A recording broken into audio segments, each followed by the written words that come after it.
Добрый день, друзья! Здравствуйте! Я рада приветствовать вас в Национальной библиотеке Республики Коми, в главном книгохранилище нашего региона и также в одном из самых крупных культурных учреждений северо-запада России. Можно здесь похлопать. Вы уже видите название нашего сегодняшнего мероприятия, но перед тем, как мы начнем, я бы хотела провести небольшое исследование, такой экспромт. Поднимите, пожалуйста, руки, кто знает, кто такой Александр Зиновьев.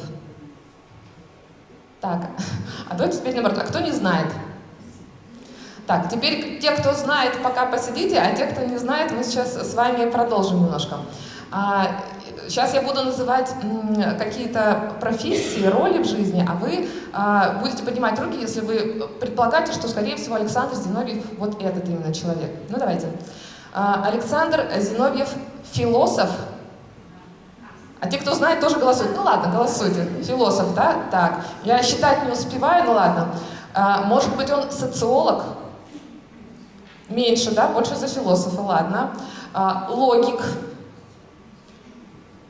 Так. Может быть, Александр Александрович социолог. А говорил социолог? Тогда публицист. За публициста больше. Теперь я закрою вот этот вот стенд. Может быть, Александр Александрович писатель. Ну прям, ну лес рук уже лучше писатель. Еще есть такой вариант у меня художник. Там, наверное, все-таки из колледжа искусств, наверное, да? Вы художники? Нет? Ладно. И у меня есть еще последний вариант, что все перечисленные варианты подходят. Кто-то голосует за это? Так, ну давайте, в конце мероприятия, не знаю, успеем мы об этом спросить или нет, но я надеюсь, что те, кто не знал, тот узнает, и, может быть, их мнение немножко изменится. Вот, ну а мы начинаем.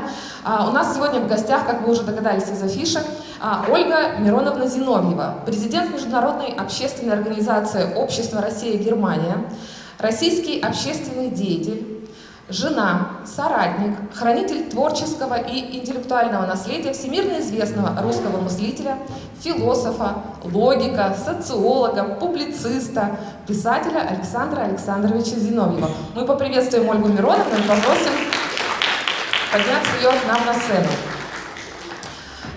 Для нас вообще очень большая честь сегодня принимать Ольгу Мироновну и в Республике Коми, и в городе Сыктывкар, и особенно в Национальной библиотеке.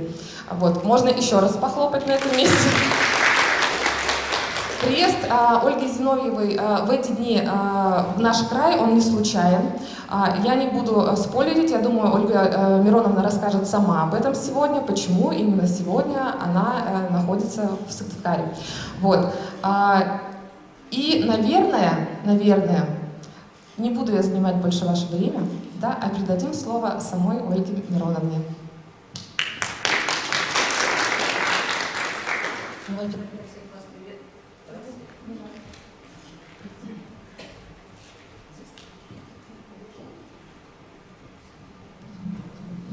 Я всех вас приветствую сегодня в вашем совершенно фантастическом зале, в вашей феноменальной библиотеке. Страна, регион, республика, у которой есть такая библиотека, регион развивающийся, с одной стороны молодой, с другой стороны с огромными традициями. Не каждая часть, не каждый регион нашей страны может себе позволить такое или помечтать о таком. Поэтому для меня это очень радостное событие встретиться сегодня с вами, поговорить о том феномене русской интеллектуальной, духовной, человеческой жизни, кем является Александр Александрович Зиновьев.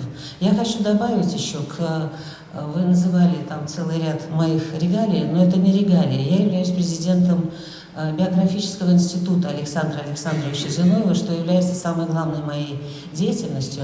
И здесь в зале присутствует вице-президент биографического института Алексей Сергеевич. Алексей, прошу вас. Алексей Сергеевич Зиновьев. Абсолютно неотделимая часть работы с творческим и научным и интеллектуальным наследием Сан Саныча в продолжении последних 17 лет. Сан Саныч ушел от нас в 2006 году. Все вот эти годы были наполнены невероятно напряженной, невероятно страстной.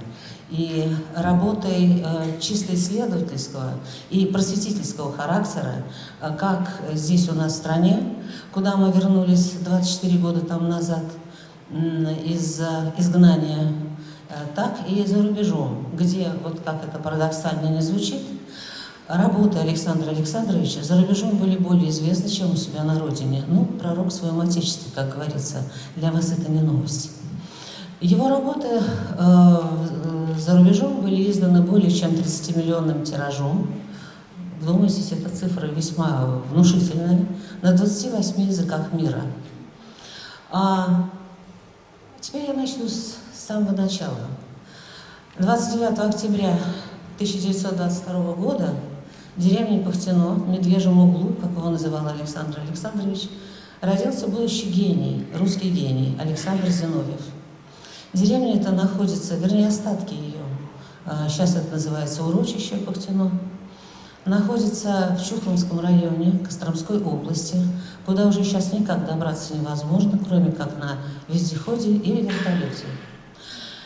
Наше паломничество туда мы совершаем раз в год с командой моих единомышленников, товарищей, друзей, моей и нашей команды.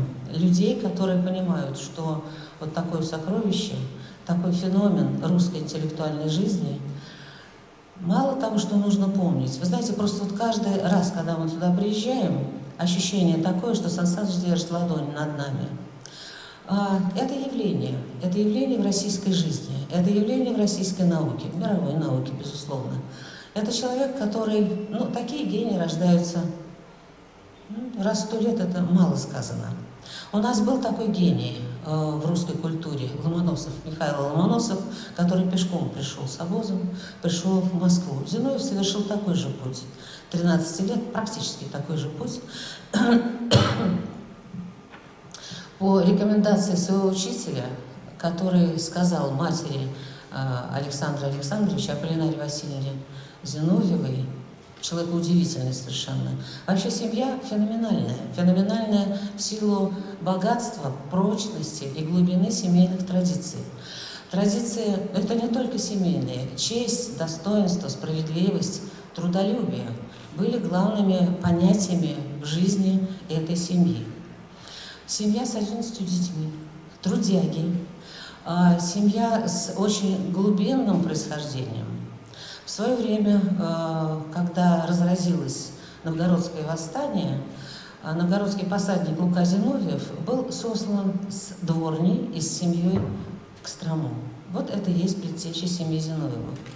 Но когда мы как раз начали заниматься расследованием, исследованием корневой системы этой невероятной семьи, то, ну, знаете, может быть, это случайность. Я не берусь утверждать со стопроцентной уверенностью, но, во всяком случае, нам прислали документы, подтверждающие, прислали гербовый знак этой семьи,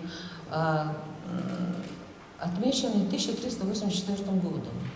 Семья происходит согласно этому источнику. Я повторяю, согласно этому источнику. Я не могу настаивать до тех пор, пока сама не увижу своими собственными глазами. В Сербии. Семья происходит из Сербии. То есть вот невероятные совершенно пути. Путь не из варяга в греки, а как-то немножечко наоборот. Из Сербии в варяги. Зиновьев уезжает в Москву по рекомендации учителя школы, где он был абсолютно первым учеником, и учитель сказал, что ему нечего уже делать в Чухломской школе, мальчику надо ехать в Москву. И вот мальчик 13 лет уезжает в Москву, начинает учиться в московской школе, где его воспринимают, естественно, как мальчика из провинции, ну, ситцевая рубаха, какие-то там штаны.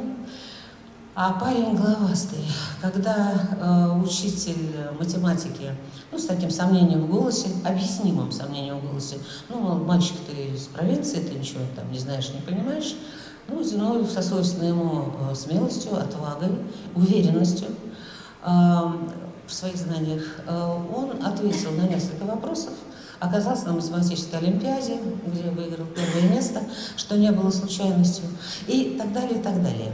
Вся жизнь Зиновьева отмечалась, он никогда никому ничего не доказывал, в этом не было необходимости.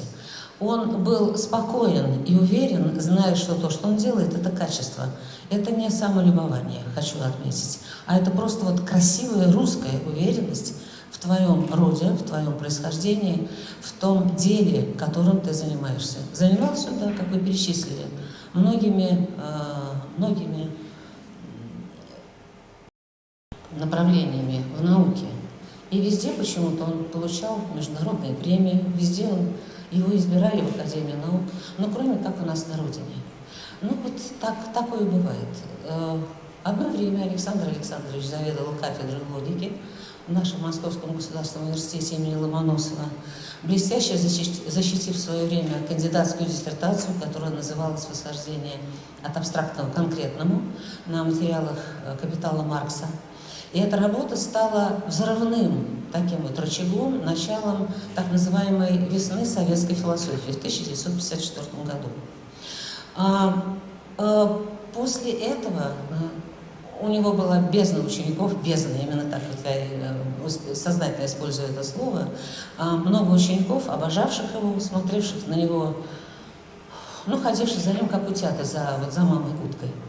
Он воспитывал, он был блестящим педагогом, он был великолепным товарищем, он относился к своим студентам и аспирантам как к тем последователям, как к тем преемникам, которые должны, по крайней мере, знать то, что знает он. А Александр Александрович был энциклопедически образованным человеком. Он водил их на выставки, он водил их в театры, в концерты, он занимался ими дома. То есть они бывали у нас постоянно, ну, я не припомню дня, после того, как вот мы с ним встретились, а это произошло 1 октября 1965 года, это был первый день моей работы в Институте философии, и вот распахнулась дверь невероятной силы, и на пороге появился этот удивительный человек. Красоты нечеловеческой, повторяю и настаиваю. Говорю, отдавая себе отчет в том, что я говорю, и я не боюсь показаться смешной. Я не, ну как вам сказать, бывают разные отношения в жизни между людьми. Это было абсолютное открытие в моей жизни. Это человек невероятных, феноменальных способностей, яркости, твердости. Фронтовик. Я же не знала, что на пороге моей комнаты оказался в гвардии капитан штурмовой авиации Александр Зиновьев, который провоевал всю войну, 31 боевой вылет. И вот он стоял на пороге, то есть нет, он не стоял, он ворвался в мою комнату и таким образом ворвался в мою жизнь. Мы прожили вместе, провоевали вместе, прострадали вместе, прожили драматическую жизнь, очень красивую жизнь, я повторяю, не тем, не менее, а вот именно вследствие вот всего того накопленного багажа и переживаний, и принятых решений. Все, что делал Александр Александрович, мы, естественно, это обсуждали. И я его поддерживала не потому, что просто я его тень, я его жена, а потому что я видела, что это единственное верное решение. Решение об издании первого социологического романа под названием «Зияющие высоты» было принято у нас дома, естественно, вследствие того, что в нашем обществе, в нашей профессиональной философской среде накопился бунт против Зиновьева. Как сказали в ЦК КПСС в отделе идеологии, не надо создавать культ Зиновьева. А он создавал, не культ создавался, а ученики, студенты Зиновьева, его школа, это Швеция, это Болгария, ГДР, естественно, Чехословакия, Куба. В общем-то, разброс большой по всей нашей планете. Они, естественно, ссылались на Зиновьева, они, естественно, публиковали его работы. Причем так получалось, изданная в России, то есть изданная в Советском Союзе книга, логическая книга, допустим, «Логические исследования», она тут же переводилась по крайней мере, на 2 языка, на немецкий и на английский.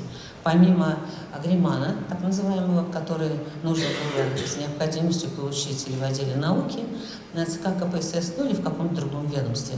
То есть, вы знаете, это та известность, та привлекательность знания, которая шла не из закоснелой советской философской среды, а вот 1954 год как раз и взорвал вот эту тусклую, забубенную, скучную, очень ограниченную, абсолютно понятными, объяснимыми обстоятельствами Так вот, его книга о многозначной логике, потом основы логической теории научных знаний и так далее, они взорвали вот эту вот закоснелую среду, и советская философия получила возможность вдохнуть полной грудью.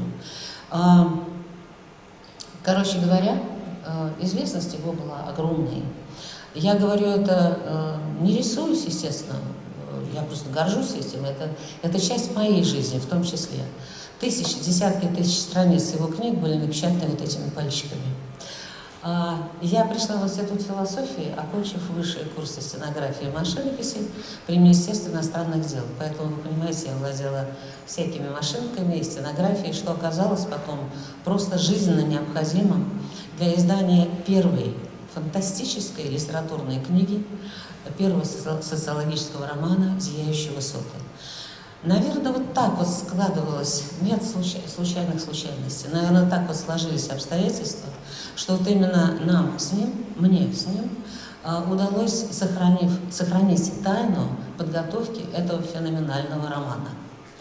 Это было открытие для читающей, знающей, понимающей и тонко чувствующей публики в Европе, на Западе, везде. Я повторяю, 28 языков. Она была практически мгновенно переведена и издана в издательствах мира. И вот эта вот слава вернулась в Россию, вернулась в Советский Союз. Школа, еще раз повторяю, логическая школа, не имевшая никаких аналогов. За эту школу, за создание первой логической школы в Советском Союзе руководитель, главой и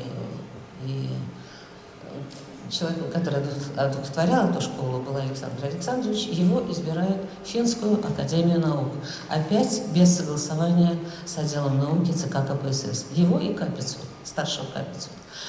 По тем временам это, в общем, было такой, ну, не криминал, но это не очень поддерживалось нашими властями. И для наших коллег, можете использовать кавычки, можете не использовать, суть от этого не меняется, для наших коллег наступил момент, когда лопнуло терпение. Понимаете, когда и известность, и привлекательность Александра Александровича стала настолько нетерпимой, что как будто бы взорвалась плотина или дамба, которая сдерживала терпение его профессиональной среды, нашей профессиональной среды. Понеслось безумное количество доносов. Я не делаю из этого тайны, потому что это все выложено, спрятано, вернее, в 35 томах, которые хранятся в недрах КГБ, личного дела Александра Александровича. И мы видели эти доносы, доносы друзей, доносы некоторых учеников. Вы знаете, это делает честь, конечно, нашей стране, которая так следила, так отслеживала деятельность невероятного человека, который являлся, ну, безусловно, исключением из всего того привычного, с чем люди обычно имели дело. Короче говоря, вот это все взорвало терпение у нашей среды, у наших друзей, у наших коллег. В результате, кстати, так совсем, между прочим, в 1968 году, когда два диссидента, Суперфин, да, и Суперфин, и еще один человек подписали письмо протеста в связи с вводом советских войск в Чехословакию, оправданного ввода войск, кстати сказать. Александр Александрович вызывает Петровский к себе, ректор университета, а Сан Саныч в это время заведовал кафедрой. Вызывает к себе не с просьбой, а с требованием, вернее так, с ожиданием, жестким ожиданием, что Сан Саныч, по крайней мере, одного из кафедры, так сказать, уволит. Гарик Суперфин не был гением в логике, но Зиновьев, как порядочный человек, не мог вот по такому поводу просто взять и уволить человека. Об этом он и сказал. Он никогда не лгал. Вы знаете, вот у него была патологическая способность говорить правду. И утверждать истину, и только истину, ничего другого, кроме истины. Он был неудобным человеком для советской системы. Ну, вот что делать? Вот приходилось терпеть до поры до времени. Зиновьев отказывается выполнить рекомендацию Петровского, он освобождается от заведования кафедрой. Потом как-то так получается, что, будучи старшим научным сотрудником Института философии, в секторе логики, который по-своему он тоже создавал, Выясняется, что на очередном заседании ученого совета почему-то его не вводят в этот ученый совет. Бесконечные препоны по публикации его уже последующих книг, но Сан Саныч издает эти книги, мы их издаем за свой счет. Кстати сказать, эта традиция продолжается по сегодняшний день. Вот тот ролл-ап, который стоит слева от вас, на нем размещены 50 книг полного собрания сочинений моего мужа, которые мы сейчас издаем за мой счет. Ну вот так вот, я говорю, это традиция, которая уже перешла, ну как бы сказать, стала гордостью, что ли, или особым знаком нашей семьи. 50 томов полного собрания сочинений Александра Зиновьева, которые мы издаем к столетию, свершившемуся столетию. Завтра будет 101 год исполнится Сан Санычу. Я издаю за свой счет. И я вам скажу так, в этом есть такая вот горькая гордость, я этого не смущаюсь. Вот, короче говоря, получается так, что Сан Саныча освобождают от его индивидуальных курсов, логических курсов на кафедре логики, куда народ устремлялся из разных точек земного шара, и так далее. То есть постепенно сужается кольцо. Вы знаете, так вот затягивалось кольцо вокруг свободного, независимого, яркого, талантливого, гениального человека по имени Александр Зиновьев. В какой-то момент у него лопается терпение, и он начинает писать книгу «Зияющие высоты». Название этой книги у него было продумано и оказалось среди большого числа рукописей, которые он привез с войны в чемодане. И у этой книги было уже название «Зияющие высоты». Только он еще, наверное, не предполагал той глубины, того трагизма, которое будет заложено в эту феноменальную работу. Он пишет эту книгу. Невероятных совершенно... Мы, естественно, должны были сохранять это в понятной тайне. Не будь вот этих вот способностей, отдай мы эту книгу в печать какой-нибудь машинистки, вы прекрасно понимаете, что книга не была бы напечатана даже до конца. Поскольку все машинки были зафиксированы в определенных органах, которые отвечали за нашу безопасность. И, ну и, может быть, и машинистки бы сами сообразили, что такое печатать нельзя. Короче говоря, книга была им написана в течение сумасшедших полугода. Он работал день и ночь, вскакивал ночью, записывал, меня будил. И я не считала это ненормальным. Я считала себя участником этого творческого процесса. Это было подобно пламенению. Это была пламенем, душой и сердцем написанная книга. Книга невероятная во всех смыслах. И с точки зрения построения, с точки зрения лексики, с точки зрения, по содержанию, по контенту, она не знает себе подобных. Это первая книга, как в свое время сказал наш издатель Владимир Дмитриевич, серб, который издал эту книгу в Швейцарии. Это первый роман 21 века. Все подтверждается по сегодняшний день. Книга была издана мы получаем звонок из Швейцарии от нашего издателя.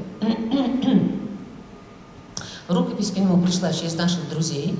Все русскоязычные издательства отказались публиковать эту книгу, а вот швейцарское издательство «L'Age», владельцем и главным лицом, который был Владимир Дмитриевич, увидев эту книгу, увидев эту рукопись, он ее вот так вот обнимает руками, как нам рассказывают все очевидцы, звонит Женевьеве и говорит: «Женевьев, она у меня, он ее ждал, он ждал эту книгу».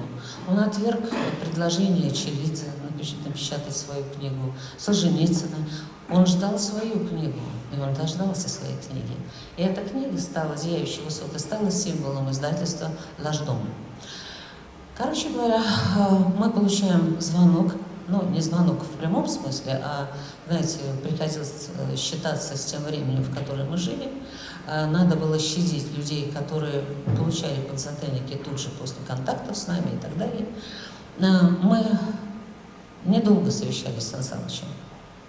Он меня спрашивает: ну что, печатать или нет? При этом он говорит совершенно трезвым, нормальным голосом, без заламывания рук. Ему чужда была какая-то театральность поведения. Он говорит: ты понимаешь, если мы печатаем, чем это чревато, какие последствия?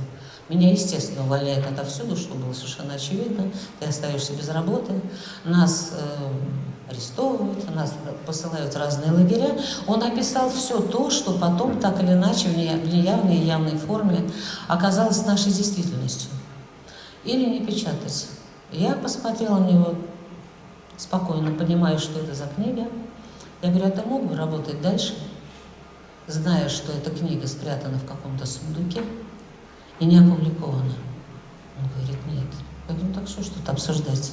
Поэтому без всяких красивостей мы звоним нашим друзьям во Францию и говорим: да, этого было достаточно.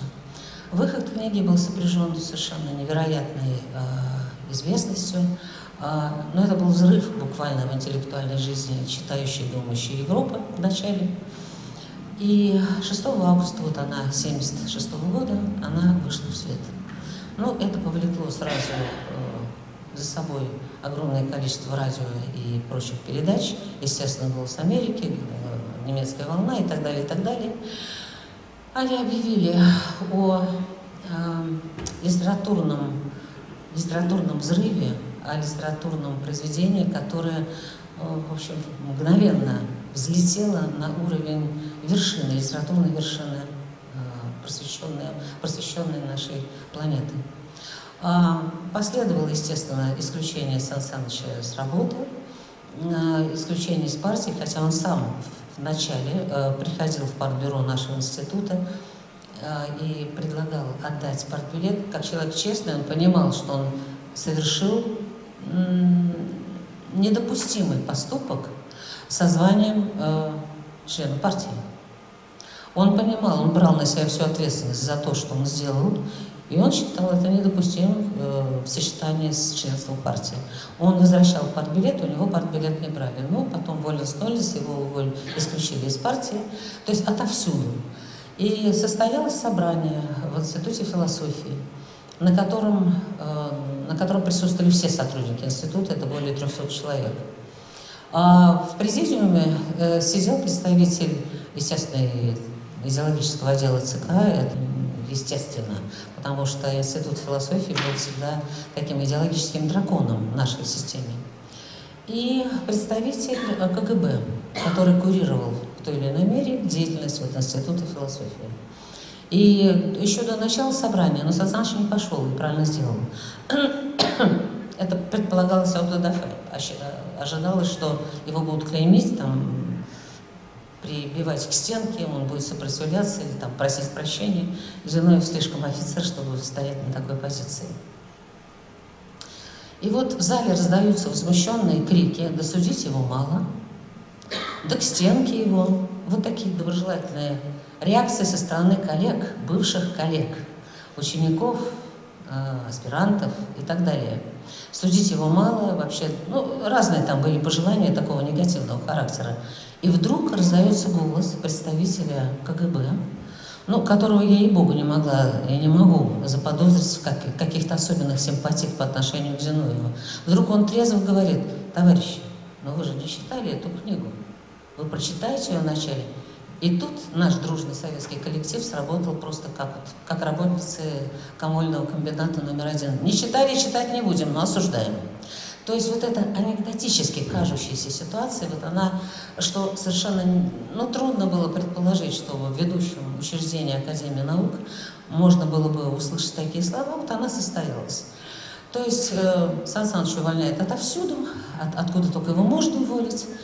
И его исключили даже из общества Красного Креста и Полумесяца. Какое он отношение к этому имел бы, это совершенно непонятно. Его исключили из всех обществ, в том числе из философского общества. То есть его подвергли вот остракизму, на что была способна наша система, в которой мы жили, пока еще дело не дошло до судебных разбирательств. И мы, не подозревая, так сказать, глубины вот этой вот реакции, причем реакция часто перехлестывала официальное решение властей, у которых был свой, естественно, сценарий, как обойтись с таким ершистым фронтовиком. Я с дочкой, с нашей старшей дочерью Полиной, Прихожу в нашу академическую поликлинику, где мы раньше были на учете, как семья профессора и так далее. Мы приходим с Полинкой сдавать какие-то анализы. Вот. И в администратуре, то есть, тетя очень строго выглядывает в окошечко и говорит: а мы врагов народа не обслуживаем. А мы еще тогда не поняли, что мы враги народа. Вот тетя в регистратуре вот так сказала. То есть мы ушли несолоно хлебавшие, не получив уколы и так далее. Вы знаете, вот эти вот маленькие, существенные уколы, и вот эта гадость, которая происходила очень часто по инициативе простого советского человека, она была удивительна. Звонит нам представитель. Вы знаете, может быть, я вас перегружаю деталями, но чтобы у вас было более... Я не художник. Я жена художника, я не писатель, я жена писателя. Но то, что я знаю, то, что я могу рассказать, я вам хочу рассказать, чтобы у вас сложилось свое собственное представление о том, в какой среде, в какой удивительной стране мы жили и через какие испытания нам пришлось пройти. Звонит представитель ЖЭКа и говорит: а вы знаете, вашего мужа ведь лишили всех степеней и званий, значит, вам не положена привилегия по одной комнате, значит, будете платить больше. Ну, радость, злорадство, которое было в ее голосе, трудно описать. Но это была маленькая радость маленького человечка. Все это продолжало набирать безумные совершенно обороты. И успех книги был невероятный. Бесконечные издания, бесконечные публикации, телевизионные передачи, посвященные этому человеку по имени Александр Зиновьев. А мы в Москве, мы живем в полной изоляции. У нас срезают телефон, естественно. Тогда не было вот этих вот гаджетов, виджетов. И если у тебя срезают телефон, ты отрезаешься от контактов с близкими людьми. Но поразительная вещь сработала. У меня как-то с интуицией всегда была она у меня была очень сильно развита, в особенности на Александра Александровича. Получилось так, что вот о ком-то ты подумаешь интенсивно, и этот человек вдруг появлялся у наших дверей. Наши квартиры, которые охраняли КГБшники с утра до вечера. Это поразительное было явление. Все те, кто к нам приходили, те люди, которые нам сочувствовали, у нас, естественно, появились новые друзья, новые знакомые, новые почитатели, новые люди, которые пополняли собой ряды диссидентов. Александр Александрович 10 раз повторял, 10 тысяч раз еще повторю, никогда не был диссидентом. Он никогда не был врагом нашей страны. Он никогда не требовал сбрасывать на нее атомную бомбу, как рекомендовал Нобелевский лауреат Солженицын. Он никогда не желал разгрома своей страны, коль скоро он ее защищал во время войны кровью и своим самолетом, и вообще своей жизнью. Получилось так, что мы живем вот в этой невероятной кипучей среде. Люди к нам приходят, так как мы остались без средств к существованию, мы стали продавать. У нас была роскошная библиотека искусств. То есть это издание Галимара, это издание Фламариона с художниками, вы знаете, красивейшие альбомы, которые нам доставали, приносили в свое время.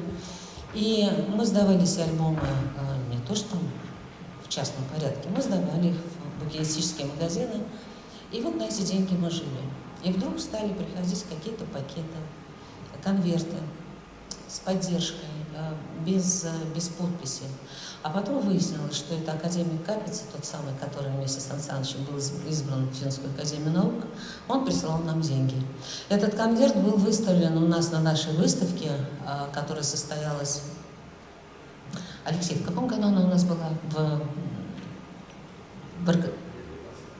Лет 15 тому назад в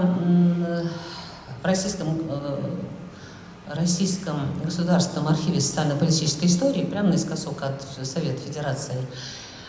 Вот. И на этой выставке у нас была особая витрина, посвященная и стена с фотографиями тех людей, которые нас поддерживали, которые оказались порядочными людьми. Их не было очень много, но они были. И вот в том числе там был конверт, в который Петр Капица вкладывал какие-то деньги и нам передавал на поддержку. Были знаете, были очень трогательные сцены. К нам приходит наша приятельница, наша подруга, приносит тощего цыпленка, а что это тоже еда. Кто-то приносил картошку, кто-то лук, кто-то какие-то фрукты. Короче говоря, нас поддерживала и подкармливала та среда, которая себе позволила остаться порядочными людьми.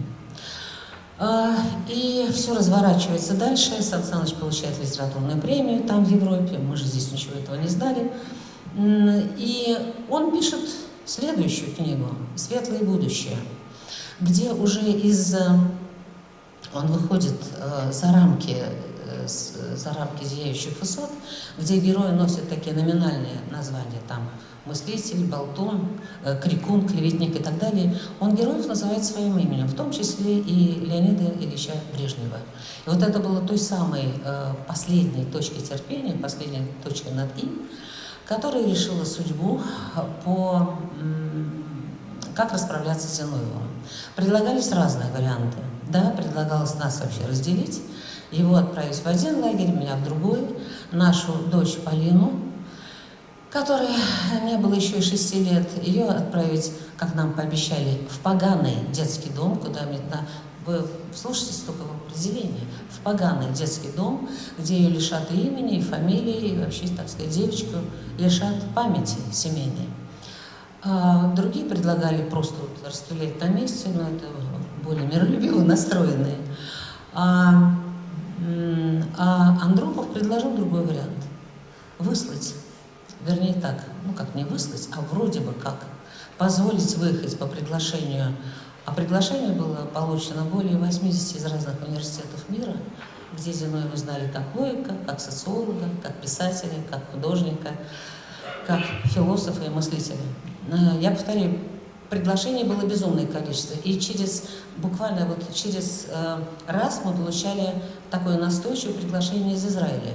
Для руководства страны было бы выгодно, если бы Александр Александрович согласился, ну, лишь бы спастись, да, выехать из Советского Союза, пользуясь этой возможностью. Тогда можно было бы сказать, да какой же он русский писатель? Предатель, там, ну и там целый поток слов, которые я повторять не буду. Вы хорошо все это знаете. Ну, по крайней мере, кто-то из вас хорошо это знает по нашей истории. Вот, и мы не знали всей вот этой боевой бучи. Где-то в конце июля 1978 года, да, за это время было покушение, первое покушение на Александра Александровича. Друзей, товарищей, которые к нам приходили, их фотографировали, избивали, всяческие угрозы сыпались на их головы, но кольцо сжималось вокруг нас, в том числе и кольцо поддержки.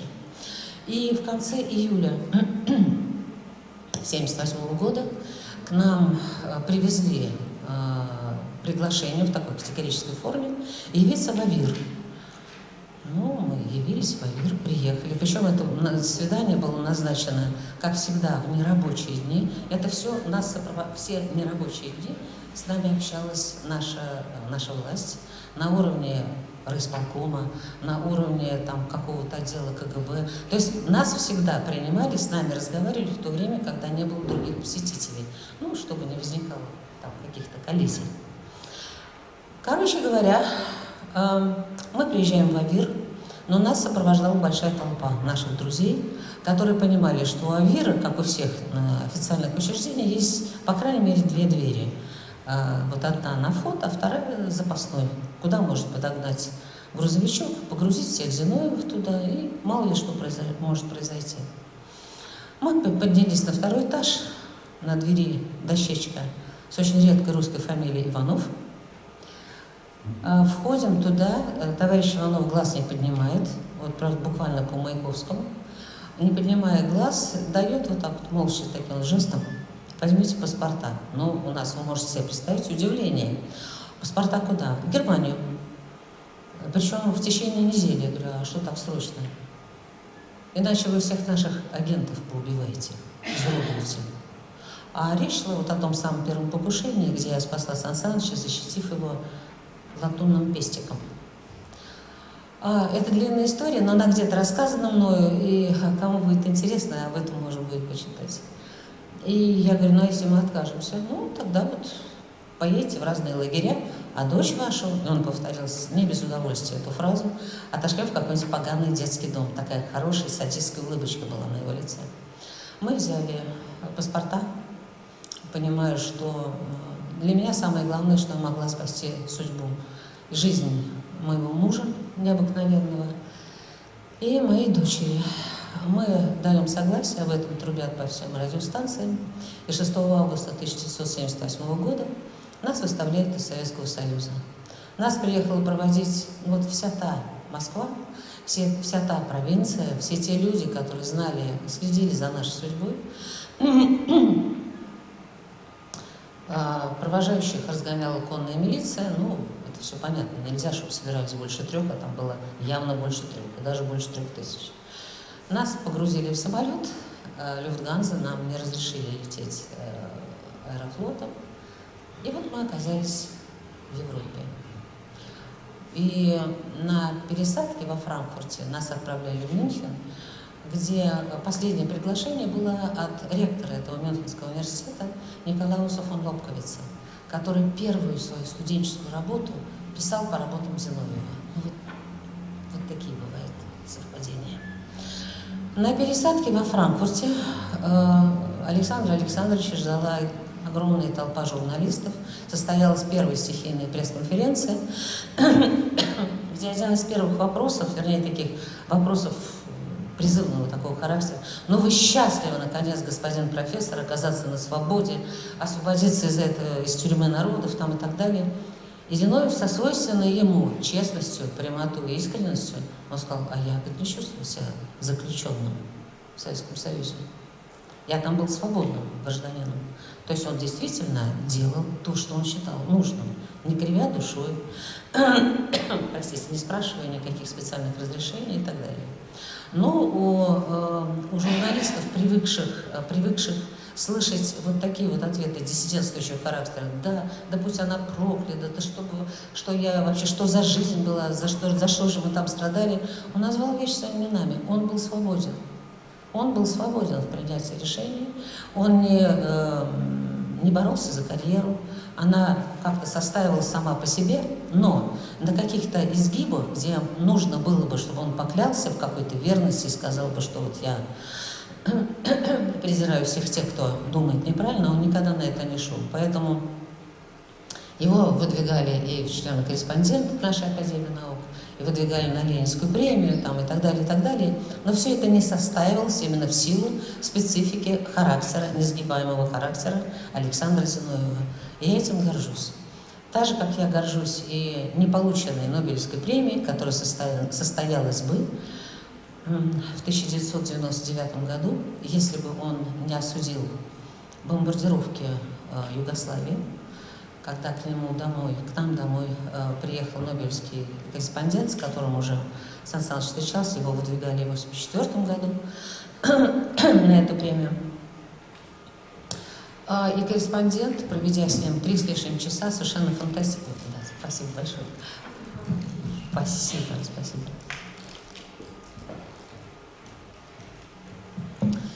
Проведя 3 с лишним часа, фантастическая совершенно беседа, ну, по-английски, естественно. И так как Зиновьев был энциклопедистом, с ним можно было разговаривать на любые темы, начиная от строения клетки и кончая строением Вселенной. Корреспондент, который очень уважал, с огромным пиететом относился, это нобелевский корреспондент, так называемый, от комитета, который объезжал, собирая интервью с предполагаемыми с участниками, которые были уже внесены в шорт-лист. Ну, что такое шорт-лист, вы все хорошо знаете. Вы образованные люди 21-го столетия. И он, проговорив обо всем, о чем только можно было, он спрашивает Сан Саныча, как-то очень собравшись в какой-то комок, в концентрированный комок, он говорит: а вот, господин профессор, а вот как вы относитесь к событиям на Балканах? Ну, Зиновьеву 2 раза в этом спрашивать не надо было, он уже высказался в жесткой форме.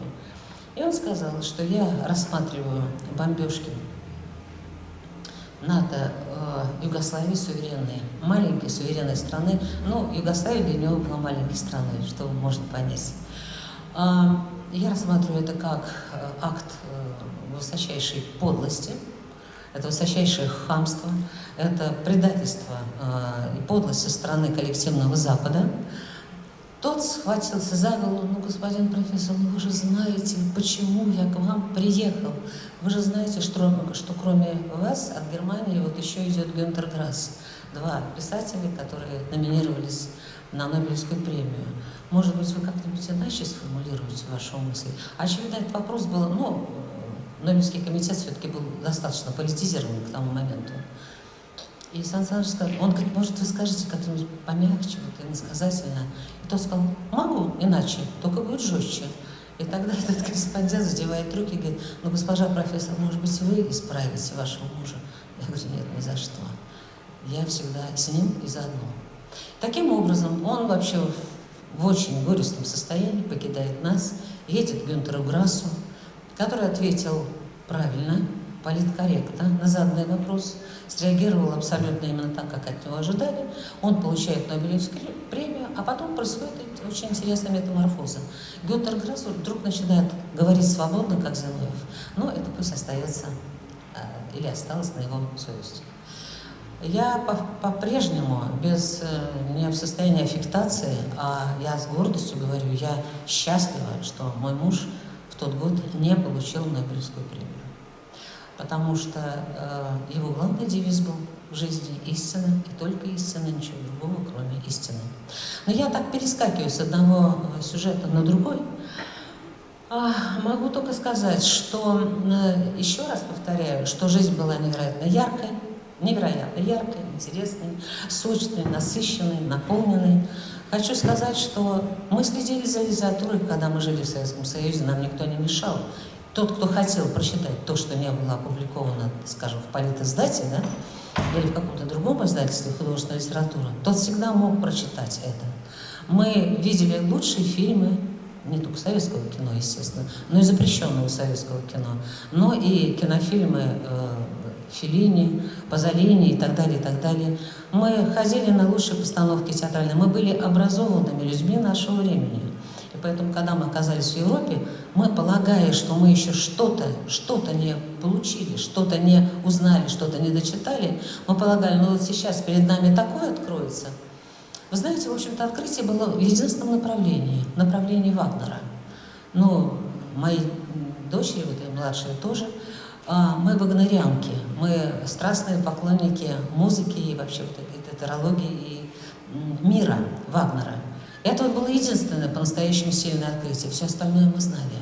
И это было удивительным совершенно событием, потому что когда мы встречались с друзьями, с товарищами, с художниками, с писателями, с музыкантами, ну и начинали разговаривать, и вдруг выяснялось, что мы лучше знаем их музыку, мы лучше начитаны, мы лучше знаем картинные галереи. Мы, сидя в Москве, сидя в этой стране рабов, да, стране господ, мы знали все из того фантастического, художественного, духовного, содержательного мира, именно мира, всего мира с большой буквы, чем сами жители вот этих стран, у которых все было в их распоряжении. Были пинокотеки, были музеи, были картинные галереи, были театры и все.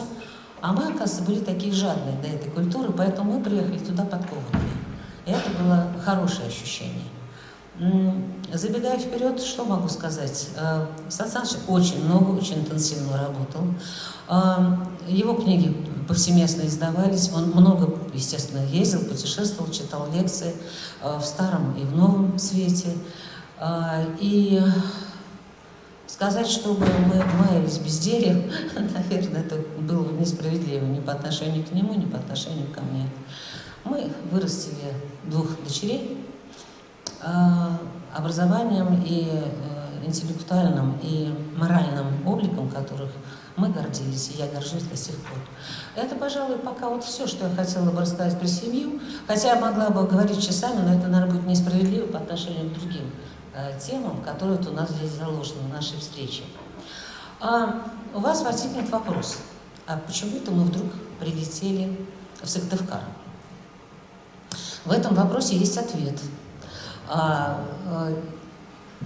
Завтра, послезавтра, в столице вашей республики состоится российская премьера балета «Крик» по роману Александра Александровича «Иди на Голгофу». У этого балета есть своя история.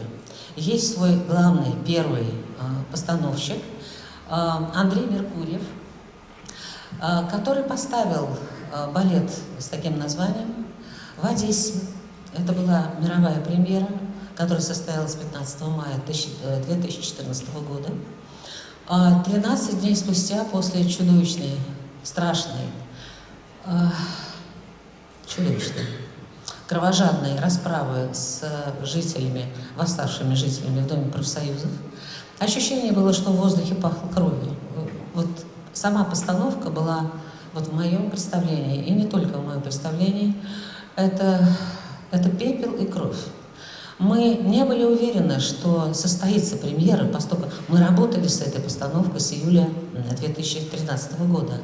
Но когда стали сгущаться краски политического характера и стало пахнуть Майданом в воздухе, наши спонсоры, украинские спонсоры, позвонили мне как-то и сказали: Ольга Мироновна, вы знаете, ситуация такая непредсказуемая, мы не можем рисковать деньгами. Я говорю: послушайте, а там работают люди, там работают танцоры, там работает хореограф, который прилетает раз в неделю из Москвы, там работает моя дочь, которая из Мюнхена прилетает, она соавтор либретто этого балета. Мы заложили туда и время, и деньги, и переживания, и эмоции. Ну, вы знаете, как-нибудь попозже. Короче говоря, вот сама постановка балета «Крик» легла на плечи Алексея Блинова, Андрея Меркурьева, Полины Зиновьевой и меня. Мы подняли этот балет, мы его привезли. Мы все равно настояли на том, что он будет работать дальше. И когда я прилетела в Одессу 13 мая 2014 года, на аэродроме, на поле аэродрома самолет встречали автоматчики. В самолете было всего там 13-14 человек, то есть никто уже туда не летел. Алексея держали в Москве, наши пограничники. Не то, что его задерживали, его просто хотели спасти. И говорили: ну куда вы, ну зачем? Вы понимаете, куда вы хотите лететь? Но мы должны были быть в Одессе. Короче говоря, там состоялась эта постановка, она имела невероятный совершенно успех. Вся Одесса была увешана растяжками, на тумбах, я не знаю, через 2 метра, через 3 метра, не как в Сыктывкаре, к сожалению. Были плакаты о предстоящей премьере, плакат, значит, премьера русского писателя, либретто русской дочери, постановщик русский, танцор, солист Большого театра, все русское, русское, русское. И тем, кто нас встречал на аэродроме, я сказала: может быть, немножечко снять этот пафос, зачем дразнить гусей. И Юрий Васюченко, который указан в буклете, вот в этом буклете, который вы получите в подарок от нас, буклет, посвященный этой постановке. И Юрий Васюченко сказал: Ольга Мироновна, фашизм и нацизм в Одессе не пройдет. Вы знаете, это не была какая-то фраза спонтанно, да, выскочившая у него для пассажирки, которая ехала рядом с ним в машине. Мы убедились в том, и вот на премьера показала, насколько Одесса понимала, отвечала и стояла на защите вот именно вот той Одессы, художественной, музыкальной, свободной Одессы, которой она всегда была. Зал был, мало сказать, что он был переполнен. Ну, в зале про мух, там про негде яблоко упасть, я уже говорить не буду. Зал внимал постановке этого балета так, и наступили определенные сцены, начинаются определенные сцены, когда зал встает. Люди плачут. Это была особенная постановка. И она шла 8 лет с аншлага в Одессе. Она была уже украинской, по-настоящему украинской, жовто-блакитной Одессы. Но театр не снимал этот балет. Он всегда, зал был переполнен зрителями. В Одессе, еще раз повторяю, 8 лет. Мы планировали привезти эту постановку в Москву, в театр Станиславского Немировича Данченко. Мы получили согласие руководства театра. Сергей Михайлович Миронов, огромную ему благодарности по сей день. Он он был готов оплатить все неизбежные логистические расходы, но руководство Украинского министерства культуры, я думаю, не только Министерство культуры, запретили. Вернее так, они сказали: езжайте, но обратно вы не вернетесь. Но у всех танцоров и членов команды были свои семьи, была своя карьера, были свои дома и так далее, и так далее. И у нас сорвалась тогда постановка в Станиславского. 9 лет после Одессы мы сражались за постановку этого феноменального балета. Я говорю без скромности, это не скромность, я просто, я не хочу вас индоктринировать, но вы сами поймете, когда вы окажетесь в этом зале, в зале театра, вы поймете, что действительно это новейшее явление в русской хореографии. Это действительно, как вот подсказал Алексей Блинов, я с удовольствием повторю его слова, это действительно Спартак Григоровича 20-го столетия, а это новый балет новой России, это новое видение в постановке Андрея Меркурьева. Это шедевр, безусловно. И вот мы боролись за этот шедевр практически 9 лет. Но так вот получалось, что у Большого театра почему-то по расписанию не находилось свободного времени, у других театров. Но мы понимали, что этот балет должна увидеть Россия. Это балет про русского человека, про русские терзания, про русские мысли. И вот эта постановка, я повторяю, она абсолютно дух перехватывает. Что касается музыкального ряда, что касается сценографии, вообще не имеет никаких аналогов. И я счастлива, что 28-29 числа состоится премьера здесь. Российская премьера состоится здесь, потом театр, нет, не театр, а труппа поедет в Москву, в Кострому, естественно, на родину Сан Саныча, в Петербург, естественно. Нам предстоит еще и поездка в Норильск. Это такое вот очень интересное, перспективное направление. Но это уже не по гранту президентскому. Я просто хочу сказать, что это невероятная ситуация в истории нашего советского русского балета, который мы празднуем. В этом году мы празднуем 350 лет, кстати сказать, русскому балету. Вот с чем я всех нас и поздравляю. У вас вопрос какой-то есть? Нет, то, что Ольга Мироновна очень красиво описывала, мы можем кусочек увидеть. У нас есть промо-ролик, да? Включаю его.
Я быстренько прокомментирую еще. Хочу сказать, что сегодня утром буквально заглядывала, посмотрела, есть ли билеты. Билетов почти нет. Там может быть на один день, на завтра штучек 10, и на послезавтра может быть еще меньше. Так что если вы не успели купить, то срочно на Quick Ticket переходите и покупайте.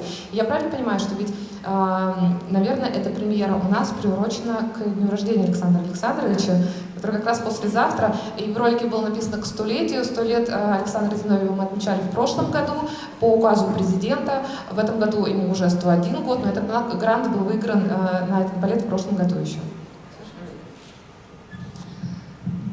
Я хочу добавить, что премьера для нас была, ну, не надо описывать вообще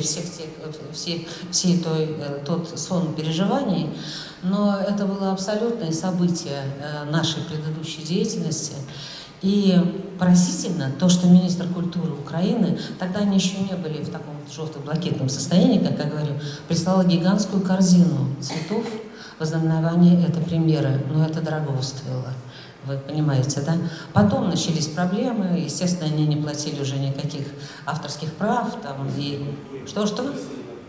Да, выслали, да. Да, Меркурьева депортировали в свое время, когда он регулярно прилетал в Одессу, продолжал работать с танцорами, потому что он принял труппу, которая нуждалась в дальнейшем образовании, скажем так. У них было какое-то, ну, скажем, начальное образование, да, в этом искусстве, а Андрей преподносил им новую культуру, новое искусство, новое видение, приучал их слух к новой музыке. И вот то, что он им принес, и он приезжал все время, как вам сказать, таким шприцем, свежим шприцем поддерживал их в работе. Юрий Васиченко очень его поддерживал, должна я сказать, это дорогого стоит. Мы надеялись, вернее, что Юрий приедет сюда на премьеру, но он будет на премьере в Москве. Может, кто-то из вас в Москву приедет. И в очередной свой приезд Андрей был поставлен перед фактом, что он нежелательная фигура на территории свободной Украины. Его вызвали обратно в Москву. Это вот такие вот маленькие штришки, которые сопровождали и сопровождают нашу деятельность повсеместно. Но я не собираюсь выдавливать слезы на ваших, да, скулах. Творческая жизнь – это борьба. Вот здесь сидят мальчики и девочки, которые имеют прямое отношение к искусству. Колледж искусств, да, насколько я понимаю. Колледж культуры. Что вы? Колледж культуры и колледж искусств. Вот.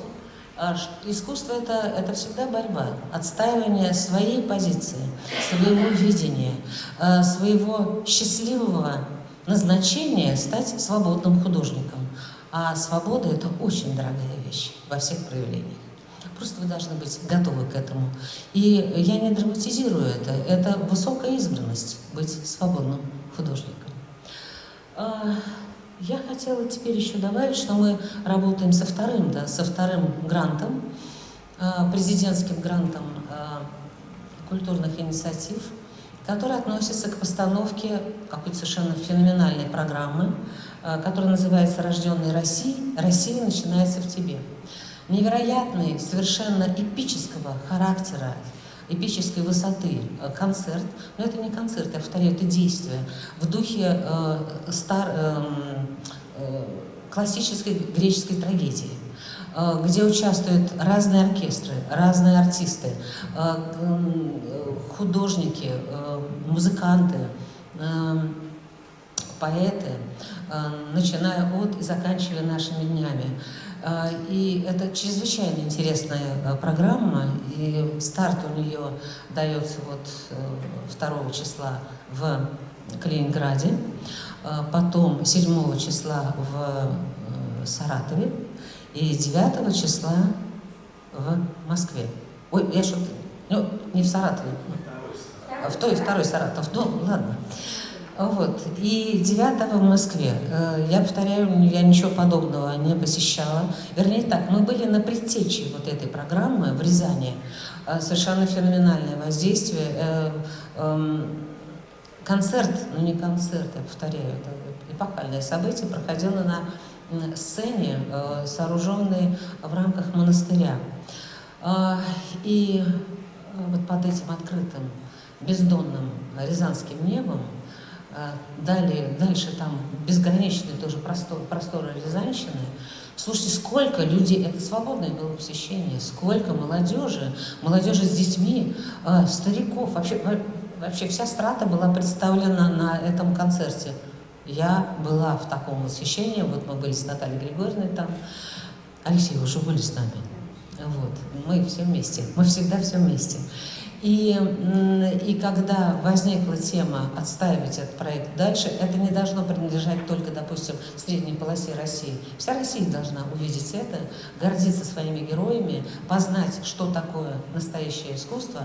И нас поддержали в президентском фонде культурных инициатив. Вот сейчас у нас идет параллельно второй грант.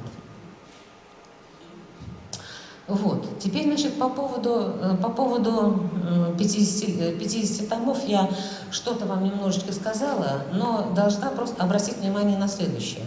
Кроме феноменального неповторимого контента, литературного контента, который нам подарил Александр Александрович, обложки в этом издании сопровождаются его рисунками, которые вошли в альбом. Вот здесь вот я вам тоже, да, показывать, что ли? Давайте в конце встречи. А там есть, то есть, слава тебе, Господи. Вот, то есть, за исключением вот этой фотографии Сан Саныча, вот именно в том возрасте, когда он защищал свою эту диссертацию, 32 года ему. Дальше идут фотографии его работ, который входит в альбом. Кстати сказать, в России был издан роскошный альбом Александр Зиновьев, рисующий писатель. На Амазоне кто-то его продает по 17 тысяч. Я вообще потрясена, ну ладно, пусть. Вот. Вы здесь видите, но по выразительности художники поймут особенность стиля и контента вот этих работ. Сан Саныч рисовал всем, рисовал всегда. Я его не помню без ручки или без карандаша в руках. Был он в гостях, он рисовал на салфетках или в ресторане. Друзья, которые остались друзьями, они собирали все эти рисунки, это дорого стоит. У него было огромное количество выставок в Европе. И, кстати, когда нас изгоняли, нас выставили без вещей, нам запретили брать с собой что бы то ни было. Мы уехали с двумя маленькими чемоданчиками. В одном были рисунки нашей старшей дочери Полины, вот, которая соавтор либретто. А в другом были книги маленькой девочки, библиотека маленькой девочки.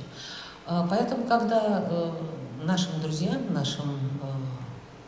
не агентам, а друзьям, из немецкого, французского, итальянского посольства стало известно, что нас выставляют вот так вот, без ничего, вот как не буквально в чем мать родила, все-таки одежонку нам позволили на себя накинуть, а именно вот так, без ничего, они нам предложили свою помощь, которая, правда, очень дорого стоила. Вывести картины и рисунки Зиновьева, вернее, картины. И предложили через дипломатическую почту. Вы знаете, это был чудовищный риск для них. Поскольку дипломатическая почта – это нечто, то, что охраняется законом, уважается законом, причем законом во всех странах. И когда зашел разговор о рисунках, Сан Саныч говорит, нет рисунков. И тут я ему возразила. Все время нашей совместной жизни, вот с самого первого момента, с 1965 года, я собирала его рисунки, которые он, нарисовав, он выбрасывал в корзину. Он говорит, ну это ерунда. Он не считал себя художником, замечу. Он не воспринимал себя как художника. И считал, что это просто продолжение его мысли. Вот он мыслит, а потом рисует. Это мысли, изложенные штрихами или какими-то линиями. И когда я ему сказала, да, и он мне запретил собирать свои рисунки, но я собирала. И вот когда я ему показала чемодан его рисунков, потрясение было большое, и открытие тоже. То есть этот чемодан рисунков переслали наши друзья туда, в Европу.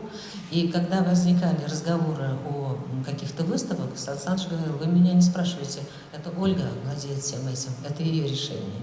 Поэтому было огромное количество выставок в Италии, во Франции, в Швейцарии, в Германии, естественно, в Англии, в Штатах и так далее. Издавались каталоги. Картины я не продавала. Понимаете, у Ван Гога было 18, кажется, серий подсолнухов, а все работы Зиновьева в единственном числе. Поэтому я это сохраняла как коллекцию. Мне предлагали, ну, китайцы, которые обладают способностью оценивать все, прям, знаете, до последнего гвоздика, они обратились ко мне несколько лет тому назад с предложением выкупить все творческое и научное наследие Александра Александровича и предложили сумму, которая, ну, достаточно убедительная, 4 с чем-то миллиарда долларов.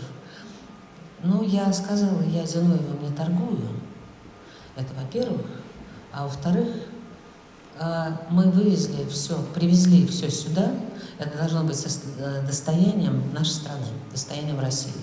И вот в тот момент, когда будет открыт, наконец, музей Зиновьева, Зенотека, вам не надо объяснять, почему такое название, да? Зенотека, вот в тот момент я передаю все картины, все то, что принадлежит мне, в этот музей. И это будет достоянием моей страны. Вот так, пожалуй.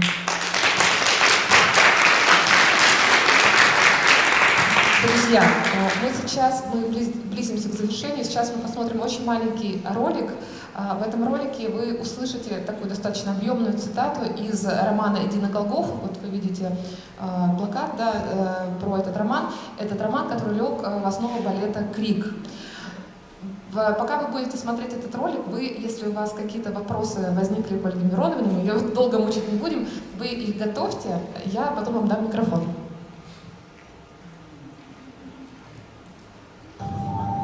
Насилие над другими не есть признак воли. Лишь насилие над собой есть воля. Но не позволяй другим насиловать себя. Сопротивляйся превосходящей силе любыми доступными средствами. Сохраняй личное достоинство. Сохраняй независимость поведения. Относись ко всем с уважением. Не унижайся, не халуйствуй. Воздай каждому должное. Гения назови гением. Героя назови героем. Не возвеличивай ничтожество. Если можешь обойтись без чужой помощи, обойдись. Не лезь другим в душу, но не пускай никого в свою. Не обманывай, не хитри, не интригуй, не поучай, не злорадствуй. Зиновьев. Иди как можно дальше. Не можешь идти, ползи. Никакой конечной цели у тебя нет. Ты никогда не скажешь себе, что достиг того, что хотел, и можешь успокоиться. Твой путь не имеет принципиального конца. Он может оборваться по независящим причинам. Это будет конец твоей жизни, но не конец твоего пути. Александр Зиновьев.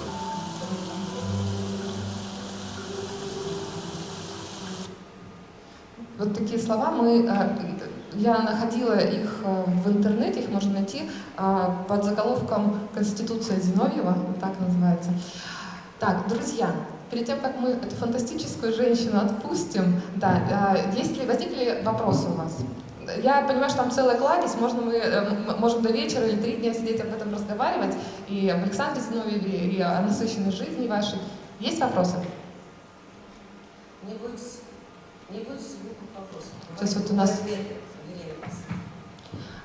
Добрый день, очень приятно вас здесь видеть у нас в гостях. Я хотела бы спросить, Ольга Мироновна, вот вы говорили о 2 проектах, балет «Крик» и вот о том проекте, который будет реализовываться в ноябре, начиная с ноября этого года. Возможно ли одно из мероприятий проекта здесь, в Республике Коми, и, возможно, у вас есть еще какие-то проекты в планах? Спасибо за замечательный вопрос. Вы знаете, такой вопрос, благодаря которому вырастают крылья. Мы готовы, мы отзываемся на все приглашения. То, что у нас идет по гранту, это уже прописано, так сказать. Это все расходы по приезду, отъезду, ну, вся логистика, да, прописана. Мы отчитываемся за каждую копейку по этим грантам. Они, вы знаете, они большие. Но мы готовы ответить на любое приглашение. Все зависит от воли руководства. Понимаете, вот ваша интенция, вот ваш вопрос, это повод задать его руководству вашей республики. Дело все в том, что Зиновьев, он не принадлежит Москве или Бахтину, да? Или только России. Это явление такого огромного международного масштаба. И почему какой-то вот город, допустим, Саратов, или, ну, не Саратов, возьмем Саранск, например, должен лишать себя вот этого права. Это не удовольствие, это право. Знать своего сына, знать человека, который составил честь земли русской. Спрашивайте, обращайтесь, мы отвечаем. Мы едем, знаете, как скорая помощь. У вас нет Зиновьева, мы приедем. Возникает новый проект уже, я так понимаю. Есть ли еще вопросы? Там какой-то юноша, по-моему, тянул руку. Есть?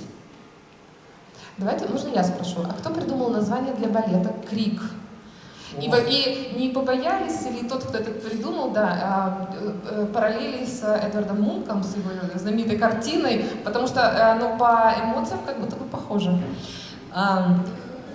Мунк лежит, конечно, в подсознании каждого образованного человека, естественно. Когда вы загоняетесь в угол безысходностью, да, вы кричите, вы в немом состоянии, в жутком состоянии, потерянном состоянии кричите. У Сан Саныча много строк посвящено этому крику. И решение, вот это предложение пришло от Андрея. Вот он так вас... Вообще, вы знаете, я вам скажу так. Когда мы встретились с Андреем, мы с Алексеем ходили... Про Андрея Меркурий. Речь, это наш земляк, всемирно известный танцор, сейчас постановщик.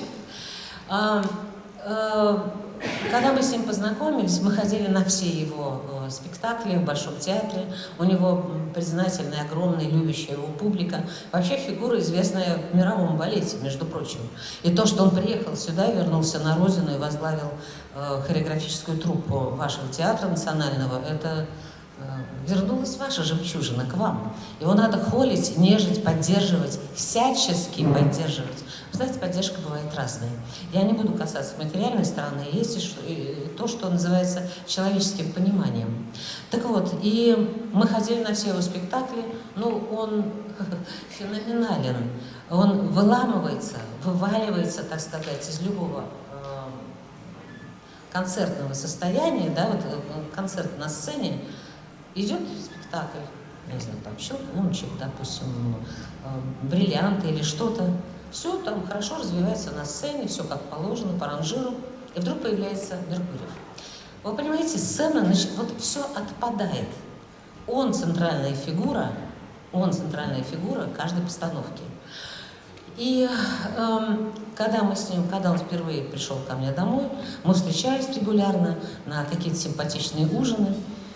И я, понимаете, я, увидев его, я поняла, что вот он, Иван Лаптев. Это главный герой книги «Иди на Голгофу». Я говорю, вот он, Иван Лаптев. И я к Андрею стала приставать вот с этой темой. Он говорит, да не, Ольга, что это, какой вообще, какой балет, с какой стати? И не случись вот то, что случилось летом 2013 года. Я была на каком-то мероприятии в президент-отеле в Москве. Поднимаюсь по лестнице, а передо мной поднимаются вот такие балетные ноги. И вот эти балетные ноги оказались рядом со мной за столом. Это был как раз Юрий Васюченко. Он смотрит на мою дощечку и говорит, а вы настоящая Зиновьева? Я говорю, ну, вообще-то да, по-моему, так потрогала себя.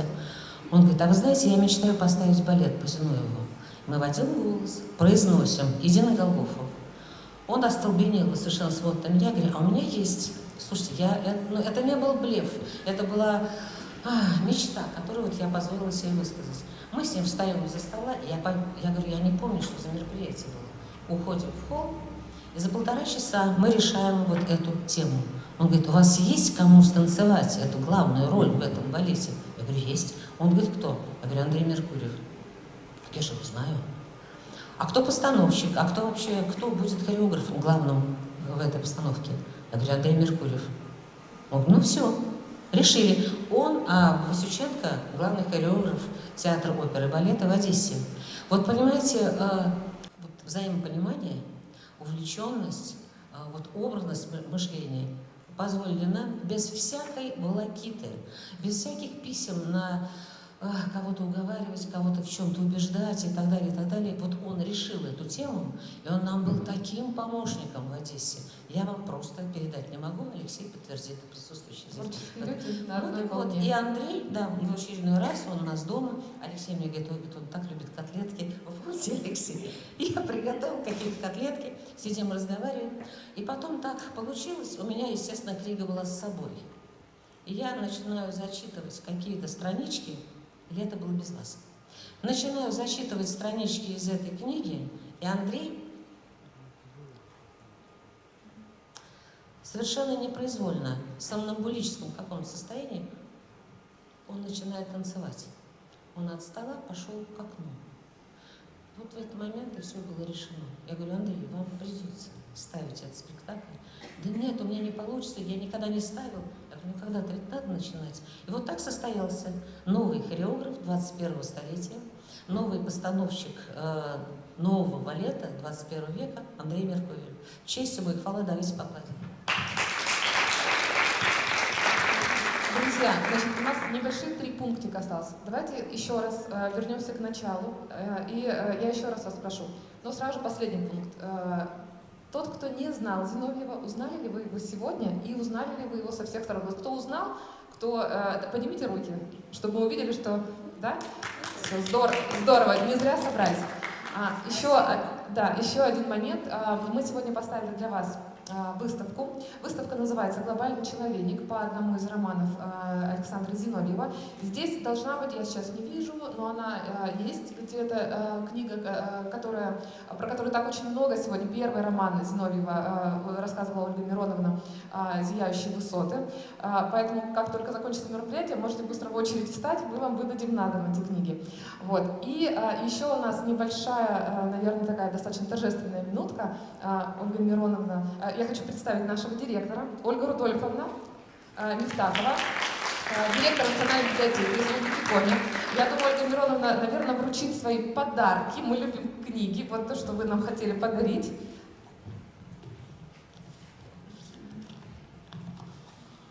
Аплодисменты не стихают, не стихают. Исторический момент, да. В фонде Национальной библиотеки появляются новые книги, мы это очень любим.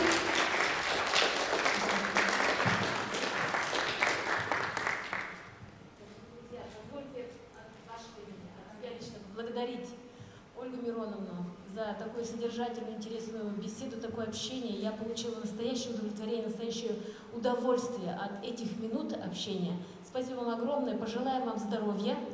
Ну и удачи, успехов на пути совершения всех ваших замечательных, интересных, просто креативнейших, культурнейших проектов в этом нашем новом времени, новейшем времени.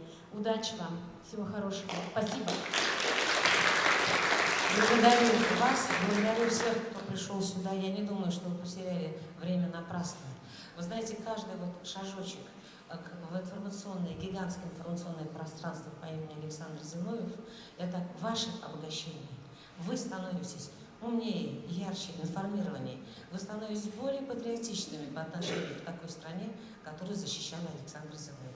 Спасибо вам большое.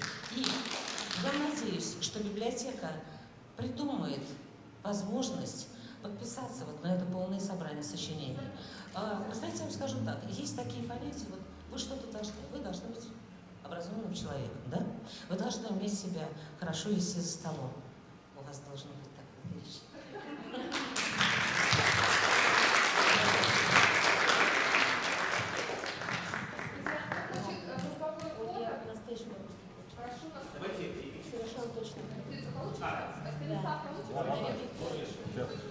Добрый день. Вы знаете, сейчас целыми днями идут репетиции. То есть это новый «Крик», это новая постановка. По сути, российская премьера балета «Крик» — это новый балет. Он абсолютно новый. Это сценография, это ставка сделана на свет, на новые технологии. Это балет действительно 21 века. И вот сейчас мы хотим вот показать вам репетиции. Это вчера. Это театр Сыктывкар.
художник по свету — это, по сути, сотрудник Большого театра, это главный художник по свету Большого театра. То есть здесь самое все новое, самое лучшее, что есть у нас в стране, в мире, потому что Большой театр — это один из главных театров мира, по сути, да. История Большого театра, она больше и длиннее истории США, извините, что на то пошло. То есть России есть что показать и миру, и продвигать наше великое русское искусство и внутри своей страны, и в мире. И Андрей Меркурьев — это действительно звезда. Это тот человек, который родился в Сыктывкаре, который в детстве начал учиться вот в Башкирском колледже в Уфе. Он, по сути, уехал из семьи. Это вообще жизнь балетного артиста балета, она драматическая жизнь, потому что в 6 лет ребенок покидает мать, по сути. И когда вот его мать приезжала к нему там на какие-то выходные, каникулы иногда, но потом она уезжала, он плакал несколько дней, он мне просто рассказывал, потому что, кстати, ребенок, да, и вынужден жить в коллективе, это патагонные системы, это диеты особые, да, там же их вообще, это, по сути, каменные цветки, которые выращены на асфальте, потому что это другая человеческая природа. Тело артиста балета — это как скрипка, это инструмент. И на это тело нельзя смотреть как на человеческую плоть. Это музыкальный инструмент, по сути. Это инструмент великих возможностей человеческого, вот именно как человека, как вида, да, как вообще, что может из себя представлять человек в плане вот какого-то материального, такого физического воплощения.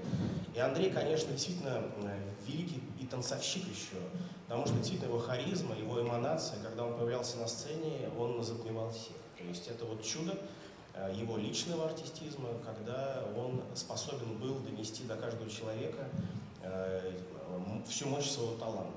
Вот. Это вот ваш земляк, ваш особенный земляк. Спасибо. Кто не попадет на наши спектакли в Санкт-Петербурге, в Москве и Костроме? Вы знаете, спектакль включен в репертуар театра. Он будет здесь, да? Постоянно. Все. И его увидят и другие города республики кроме. То есть это уже репертуарный спектакль. Это привилегия вашей республики. Сюда, в Сыктывкар, будут приезжать со всей страны, когда захотят увидеть балет. Здорово. Друзья, еще раз повторяю свое предложение. Кто хочет в общее фото попасть, прошу на сцену. А остальные, если вы хотите, можете не расходиться. У нас есть что почитать. Вот. Очередь за книгами здесь, а групповое фото здесь.